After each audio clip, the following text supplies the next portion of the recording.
नमस्कार, मैं रवि तलवार स्वागत करता हूं आप लोगों का हमारे YouTube चैनल एजुकेशन क्रैकर्स में। दोस्तों, पिछले लेक्चर के माध्यम से हमने अध्ययन करना प्रारंभ किया था और हमने मुख गुहा में रासायनिक पाचन का अध्ययन पूरा कर लिया था। आज के लेक्चर में हम पढ़ेंगे मुख गुहा में यांत्रिक पाचन। हमने आपको बताया था कि मुख गुहा में यांत्रिक पाचन में एक तो हमारे दांत और दूसरा हमारी जिह्वा महत्वपूर्ण भूमिका निभाती है। यदि मैं बात करूं दांत की, तो दांत हमारे मुख गुहा में भोजन को काटने और पीसने का कार्य करते हैं और हमारी जिह्वा भोजन में लार को मिक्स करने का कार्य करती है तथा हमको स्वाद का अनुभव कराती है, स्वाद की अनुभूति कराती है। तो पहले हम पढ़ेंगे दांत को, उसके पश्चात हम बात करेंगे जिह्वा के बारे में। तो यदि हम एक दांत का संरचना बनाने का प्रयास करें तो दांत की संरचना कुछ इस तरह की होती है, जिसको 3 भागों में हम बांटकर अध्ययन कर सकते हैं। जो दांत का सबसे ऊपरी भाग होता है, चमकदार और कठोर भाग जो दांत का सबसे ऊपर वाला होता है, उसको कहा जाता है इनेमल। इनेमल हमारे शरीर का, यही इनेमल मनुष्य के शरीर का सबसे कठोरतम भाग माना जाता है। यह प्रश्न भी कई परीक्षाओं में पूछा गया है। इनेमल के नीचे वाले भाग को हम कहते हैं डेंटाइन। इनेमल के नीचे वाले भाग को हम डेंटाइन कहते हैं तथा डेंटाइन कैल्शियम और फास्फोरस का बना होता है। इनेमल के नीचे वाले भाग को डेंटाइन और डेंटाइन के नीचे वाले भाग को, जो आप लाल रंग की ये संरचना देख रहे हैं, इसको कहा जाता है पल्प। यदि मैं बात करूं इनेमल और डेंटाइन की, तो इनेमल और डेंटाइन में नर्व सेल्स नहीं पाई जाती हैं, तंत्रिका कोशिकाएं नहीं पाई जाती हैं, जिसके द्वारा हमें ठंडे या गर्म का एहसास होता है। अर्थात हम कह सकते हैं कि इनेमल और डेंटाइन भाग में नर्व सेल्स ना पाए जाने के कारण हमको अपने दांत में ठंडा, गर्म या दर्द का एहसास नहीं होता है। जो दांत का सबसे नीचे वाला या अंदर वाला भाग है पल्प, इसमें तंत्रिका कोशिकाएं पाई जाती हैं तथा जैसे ही हमारे दांत का इनेमल भाग क्षतिग्रस्त हो जाता है या उसमें छिद्र हो जाता है, तो वह धीरे धीरे क्षतिग्रस्त करने लगता है हमारे दांत के डेंटाइन भाग को, और डेंटाइन भाग को क्षतिग्रस्त करते हुए यह पहुंच जाता है या छिद्र पहुंच जाता है हमारे पल्प भाग तक। तो जैसे ही हम कोई ठंडा या गर्म भोजन या किसी भी द्रव्य का सेवन करते हैं, तो वह प्रवेश कर जाता है हमारे इनेमल और डेंटाइन वाले छिद्र में और पहुंच जाता है पल्प तक। जब पल्प तक पहुंच जाता है तो पल्प में पाई जाती हैं तंत्रिका कोशिकाएं, और तंत्रिका कोशिकाएं पाए जाने के कारण पल्प भाग यहाँ से गर्म या ठंडे का अनुभव हमारे मस्तिष्क तक पहुंचाता है, क्योंकि पल्प भाग में हमने बताया था आपको पाई जाती है तंत्रिका कोशिकाएं, और तंत्रिका कोशिकाओं में पाए जाते हैं न्यूरॉन्स, और न्यूरॉन्स संदेश ले जाते हैं हमारे मस्तिष्क के पास। और जैसे ही हम कुछ गर्म या ठंडा खाते हैं तो वह छिद्र में प्रवेश करके हमारे दांत के पल्प भाग तक पहुंच जाता है और हमें ठंडे गर्म की अनुभूति होती है। इस रोग को हम कहते हैं कैविटी, और कैविटी के उपचार में एक तकनीकी होती है RCT। RCT का मतलब होता है root canal treatment. Root canal treatment में डॉक्टर हमारे इस इनेमल के छिद्र में भर देता है कैल्शियम या सीमेंट का घोल, जिससे यह बंद हो जाता है और हम कुछ भी खाते हैं तो वो अंदर प्रवेश नहीं कर पाता है छिद्र के माध्यम से, और हम इस रोग से निजात पा जाते हैं। तो ये तो थी हमारी एक दंत के बारे में बेसिक सी बातें। आइए हम बात करते हैं मानव दांत के विषय में। यदि मैं बात करूं मानव दांत के विषय में, तो सबसे पहला पॉइंट होगा कि मानव एक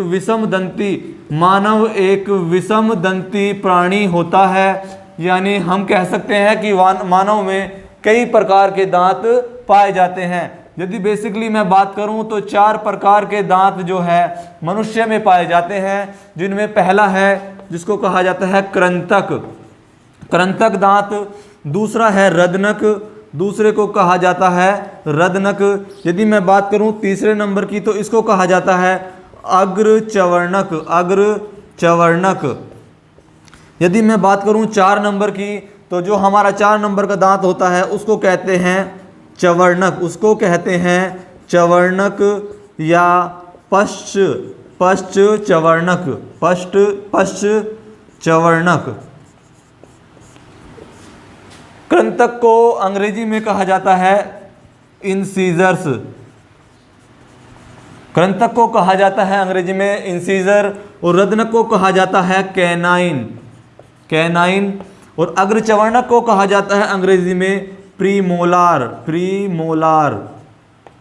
और पश्चवर्णक या चवर्णक को कहा जाता है मोलार। तो आइए हम प्रत्येक दांत के बारे में क्रम से अध्ययन करना प्रारंभ करते हैं। बात करते हैं हम कृंतक दांत की, इंसीजर दांत की। तो हमारे सामने के जो दांत होते हैं उनको ही हम कृंतक दांत कहते हैं। यदि मैं बात करूं इनके आकार की, तो इनके आकार, ये आकार में चपटे होते हैं, ये आकार में चपटे होते हैं।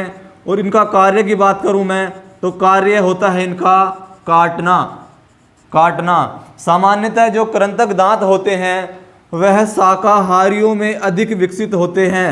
शाकाहारी, शाकाहारी में अधिक विकसित होने वाले दांतों के बारे में यदि पूछा जाए तो उन दांतों को कहा जाता है, उन दांतों को कहा जाता है कृंतक। यदि हम बात करें हाथी के दांतों की, तो हाथी के जो बाहर के दो दांत होते हैं, जो बाहर निकले हुए होते हैं, वह भी कृंतक दांत ही होते हैं। यदि हम बात करें हाथी के दांत, हाथी के दांत, हाथी के जो बाहर निकले हुए दांत होते हैं वह भी कृंतक ही दांत होते हैं। यदि हम बात करें चूहे की, तो प्रश्न पूछा जाता है कि क्यों चूहा किसी भी चीज़ को कुतरता रहता है अपनी आदत के अनुसार।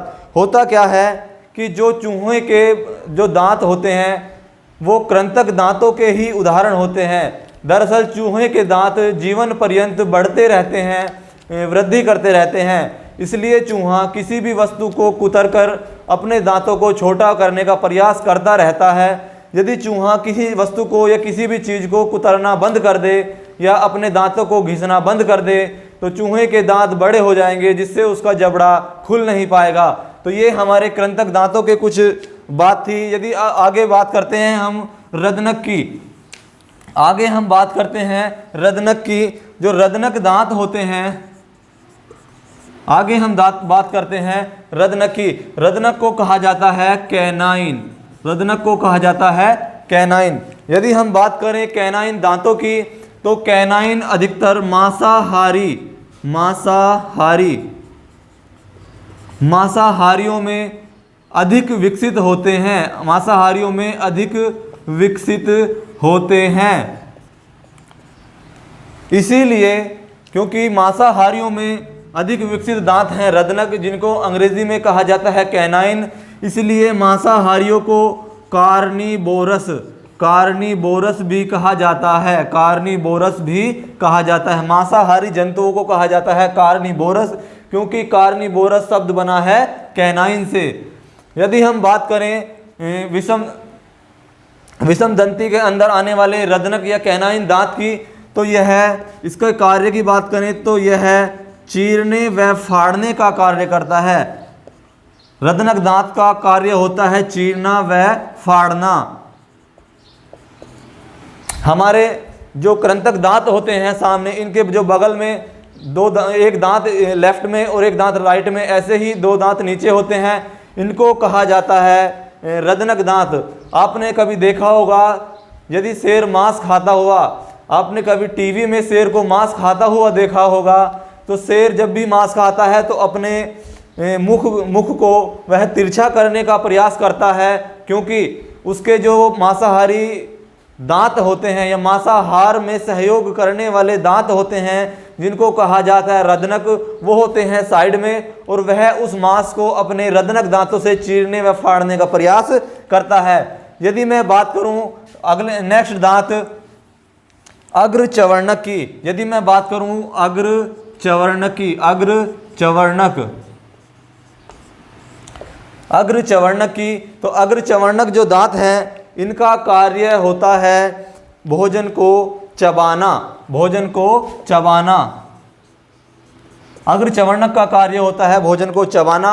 और यदि मैं बात करूं चवर्णक की, यदि मैं बात करूं चवर्णक की, तो चवर्णक का कार्य होता है भोजन को चबाकर पीसना, चबाकर पीसना, चबाकर पीसना। तो ये हमारे चार प्रकार के दांत थे। एक और महत्वपूर्ण प्रश्न परीक्षाओं में पूछा जाता है कि बुद्धि दांत, यदि हम बात करें बुद्धि दांत की, जिसको कहा जाता है विजडम टीथ, जिसको कहा जाता है विजडम टीथ, या यदि मैं हिंदी में बात करूं तो इसको कहा जाता है बुद्धि दांत। इसको बुद्धि दांत या अक्ल दाढ़ भी कहा जाता है। विजडम टीथ मनुष्य में 21 से 24 वर्ष की आयु में निकलते हैं। ऐसा माना जाता है या ऐसा कहा जाता है कि 21 से 24 वर्ष तक की आयु में मनुष्य को बुद्धि आ गई होगी। इसको विजडम टीथ कहा जाता है। विजडम टीथ एक मानव शरीर में एक अवशेषी अंग की तरह कार्य करते हैं। अवशेषी अंग की तरह कार्य करते हैं। अवशेषी अंग उन अंगों को कहा जाता है जो मानव शरीर में या किसी भी जीव के शरीर में उपस्थित होते हैं, लेकिन उनका कोई कार्य, विशेष कार्य ना रह जाने के कारण वे धीरे धीरे विलुप्त होते जा रहे हैं। इसी प्रकार इसीलिए हम जो विजडम टीथ होते हैं उनको अवशेषी अंग के रूप में रखा जाता है, क्योंकि 8 वर्ष या 5 वर्ष तक की आयु तक बच्चों की बुद्धि का विकास हो जाता है। इसलिए विजडम जो टीथ होते हैं, बुद्धि जो दांत होते हैं, उनका हमारे शरीर में कोई विशेष योगदान नहीं रह जाता। आइए इसके बाद हम बात करते हैं मनुष्य के दंत सूत्र। तो यदि मैं बात करूं दंत सूत्र की, तो सबसे पहले हम देखते हैं 5 वर्ष के बच्चे का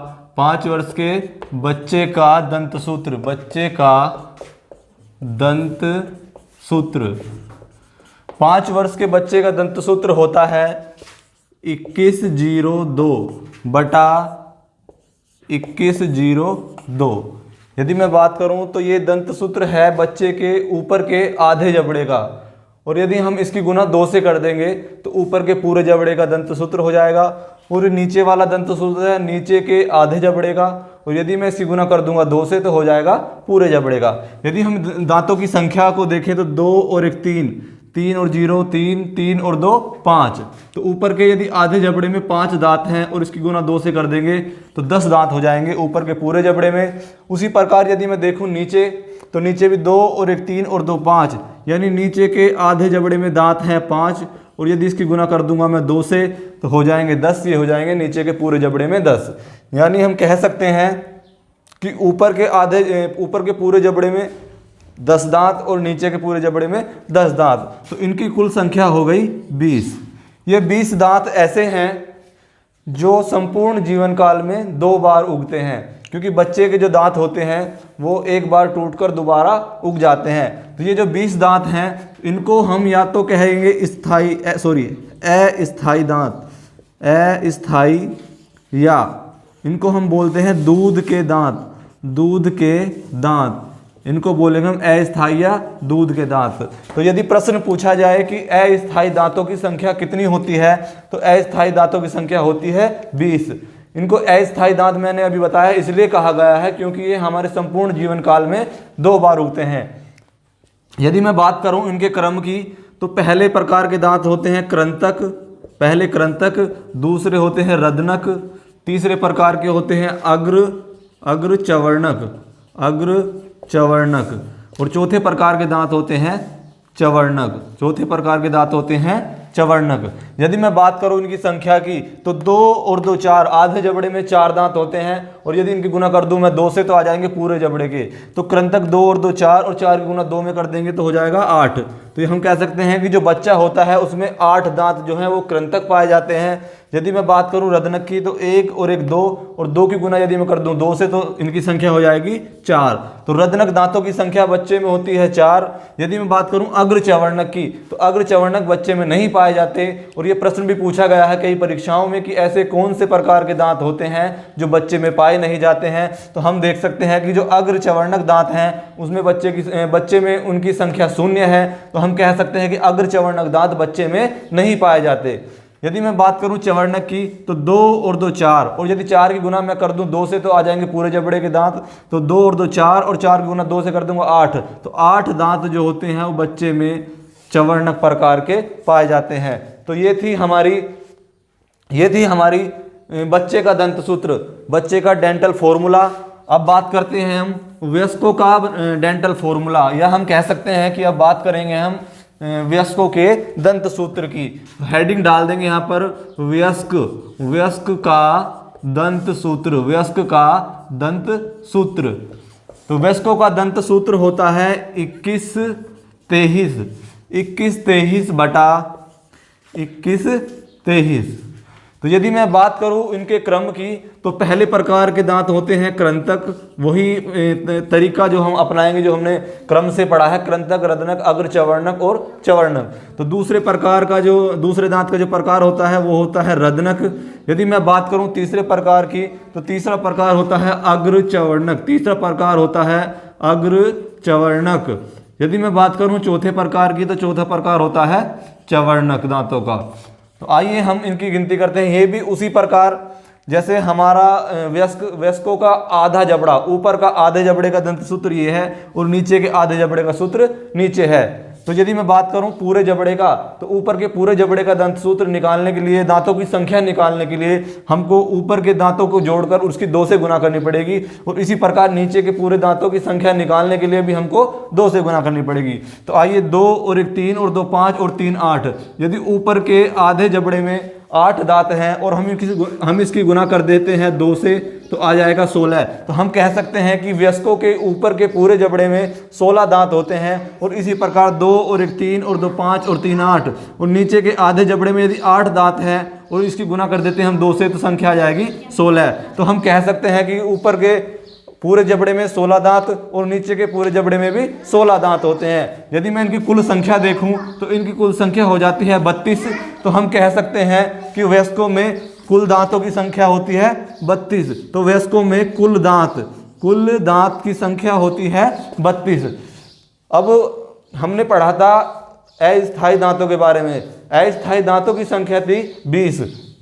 यदि मैं बात करूं स्थायी दांतों की, यदि मैं बात करूं स्थायी दांत की, तो स्थायी दांत जो हमारे कुल दांत होते हैं वयस्कों में से, उनमें से अस्थायी दांतों को यदि हम घटा दें तो हमारी स्थायी दांत की संख्या हो जाएगी। तो कुल दांत हैं हमारे 32 और इसमें से घटा देंगे हम 20 को, क्योंकि 20 हमारे अस्थायी हैं। तो कुल बचे हुए हैं हमारे 12। 32 में से 20 जाएंगे 12, और ये 12 दांत होते हैं हमारे स्थायी दांत। 12 दांत होते हैं हमारे स्थायी दांत। यदि मैं बताऊं स्थायी दांतों के बारे में, तो स्थायी दांत वे दांत होते हैं जो संपूर्ण जीवन काल में केवल एक बार निकलते हैं। स्थायी दांत वे दांत होते हैं जो संपूर्ण जीवन काल में केवल एक बार निकलते हैं, और ऐसे मनुष्य में 12 दांत पाए जाते हैं। ऐसे वयस्क में 12 दांत होते हैं जो संपूर्ण जीवन काल में एक बार निकलते हैं। हम कह सकते हैं कि स्थायी दांत बच्चों में नहीं पाए जाते हैं। यदि मैं बात करूं कि बच्चों के अंतर्गत या स्थायी दांतों के अंतर्गत कौन कौन से प्रकार के दांत आते हैं, यदि मैं बात करूं कि स्थायी दांतों के अंतर्गत किस प्रकार के दांत आते हैं, तो बच्चे का डेंटल फॉर्मूला हम यहाँ पर लिख देते हैं 2102 और बटा 2102। यदि मैं बच्चे का भी फॉर्मूला लिखूं और इसको हम कंपेयर करें, तो कृंतक दांत 2 और 2 दूनी 4 यानी 8 बच्चे में होते हैं और 8 ही वयस्क में होते हैं। यदि मैं बात करूं रदनक की, तो रदनक 4 बच्चे में होते हैं और 4 ही वयस्क में होते हैं। यदि मैं बात करूं अग्र चवर्णक की, तो अग्र चवर्णक वयस्क में तो है 2 और 2 4, और 4 की गुना हम 2 से कर देंगे तो 8, यानी अग्र चवर्णक वयस्क में तो होते हैं 8 और बच्चे में होते हैं 0। यानी अग्र चवर्णक ऐसे दांत हैं, या जो अग्र चवर्णक की संख्या 8 है, ये 8 ऐसे दांत हैं जो केवल वयस्क में निकल रहे हैं, पूरे जीवन काल में केवल एक बार निकल रहे हैं। तो स्थायी दांतों के अंतर्गत आते हैं 8 अग्र चवर्णक, 8 अग्र चवर्णक। तथा आगे हम बात करते हैं चवर्णक दांतों की। तो चवर्णक 3 और 3 6, और 6 की गुना 2 से कर देंगे तो चवर्णक वयस्कों में पाए जाते हैं 12। और यदि हम करें बच्चे की बात, तो बच्चे में 2 और 2 4, और 4 की गुना यदि हम 2 से कर देंगे तो वयस्कों में पाए जाते हैं 8।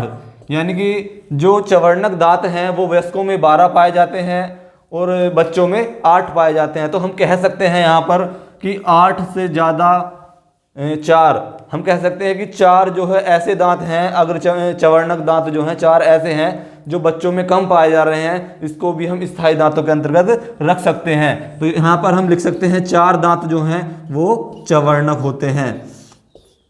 तो यहाँ पर हम देख सकते हैं कि यदि हम स्थायी दांतों के बारे में प्रश्न पूछा जाए कि स्थायी दांतों की संख्या कितनी है, तो हम बता सकते हैं कि स्थायी दांतों की संख्या 12 होती है। यदि प्रश्न पूछा जाए कि स्थायी दांतों के अंतर्गत कौन कौन से दांत आते हैं, तो हम बता सकते हैं कि 8 अग्रचवर्णक और +4 चवर्णक दांत जो होते हैं वो स्थायी दांतों के अंतर्गत आते हैं।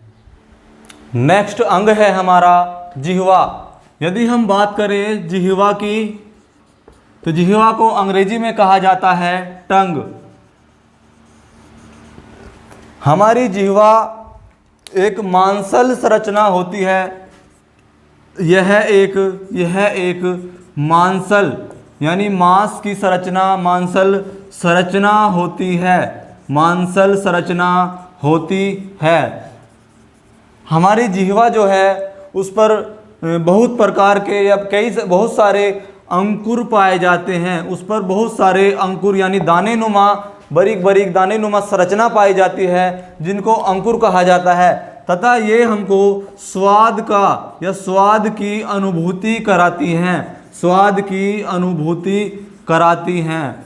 इन स्वाद की अनुभूति कराने वाले अंकुर को हम कहते हैं स्वाद, स्वाद कलिकाएं, स्वाद कलिकाएं।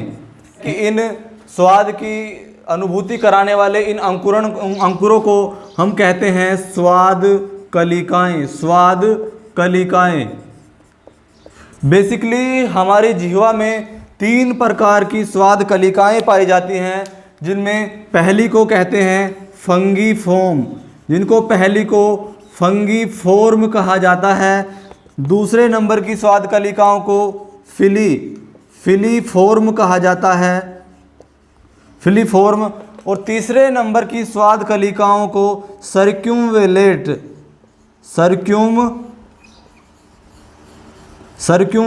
कहा जाता है। यदि मैं बात करूं फंगीफोर्म की, तो फंगीफोर्म हमको स्वाद का अनुभव कराती है मीठे का। फंगीफोर्म से हमें मीठे स्वाद का अनुभव होता है। यदि मैं बात करूं फिलीफोर्म की, तो फिलीफोर्म से खट्टे व नमकीन स्वाद का अनुभव होता है या अनुभूति होती है। यदि मैं बात करूं सर्क्यूमवेलेट की, तो सर्क्यूमवेलेट हमें कड़वाहट का अनुभव कराती है, कड़वाहट की अनुभूति करवाती है। यदि मैं एक जिह्वा का एक चित्र बनाने का प्रयास करूं, तो जिह्वा का एक चित्र इस प्रकार से हम बना सकते हैं।